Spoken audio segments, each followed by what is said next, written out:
I know. No video. Hello everybody. My plane stopped in New York City on the way to Rome, and so I decided to use some of that time to come see the 9/11 memorial here. First of all, we have the Freedom Tower, which is the building that they're building to replace the World Trade Center. And as you can see, it's not finished yet, but it's already very, very tall. Tallest building in the city. And over here, we have the memorial itself, which is kind of a waterfall flowing into empty space.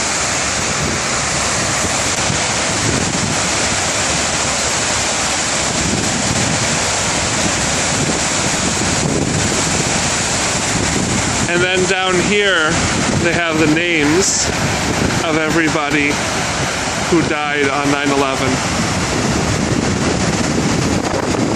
I'm in Rome now, and here I'm going to show you the Tiber, which I'm standing on the bridge on top of, and we're almost at St. Peter's to see the Pope. I sped the video up because I didn't want to take up all your time, but you can get an idea of what Rome is kind of like. And as we turn the corner here, we'll see St. Peter's Basilica, and we'll come to the audience with the Pope.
Here we are in the Vatican Museum, where they have many, many different pieces of art. I'm just going to show you right here at the beginning of the museum some of the ancient Roman pieces that they have. But the museum really goes on for a long time, full of many famous pieces of art from ancient Rome and from different parts of the world. This particular room here I wanted to show because not just the maps, which are interesting, but the ceiling, which is full of gold leaf and really is beautiful. And now the most famous of all the rooms in the Vatican Museum, which is the Sistine Chapel, with the beautiful painted ceiling painted by Michelangelo.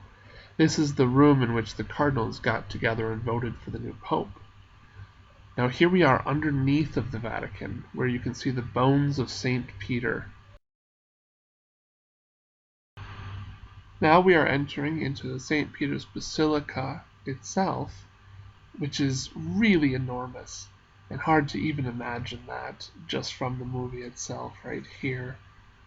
In St. Peter's Basilica is buried St. Pius X.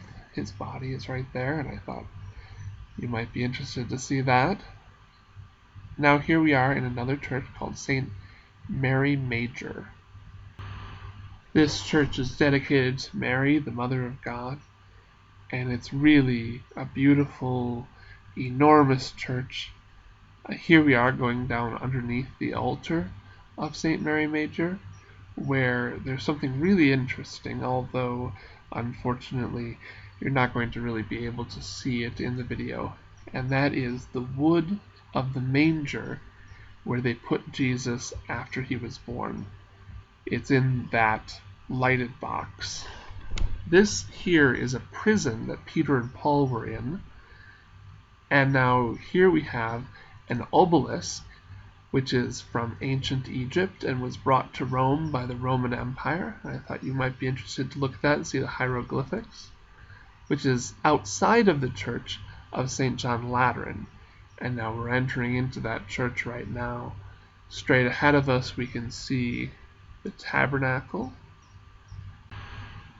This church is named after both St. John the Baptist and St. John the Evangelist. So it's kind of named the same as our church, St. John the Evangelist in Rochester.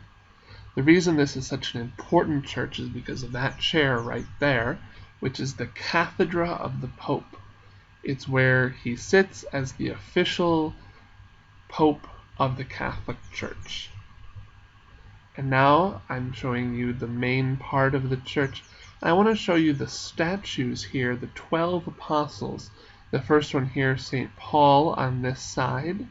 They're really enormous statues, very, very towering over a person as you look at them.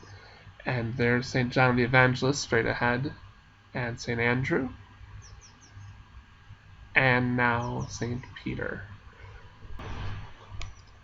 So I've gone to Assisi now, and this is the Basilica of St. Francis, where St. Francis is buried. Assisi is about 2 hours north of Rome. And this is the door of St. Francis's house. And here we are inside St. Francis's house.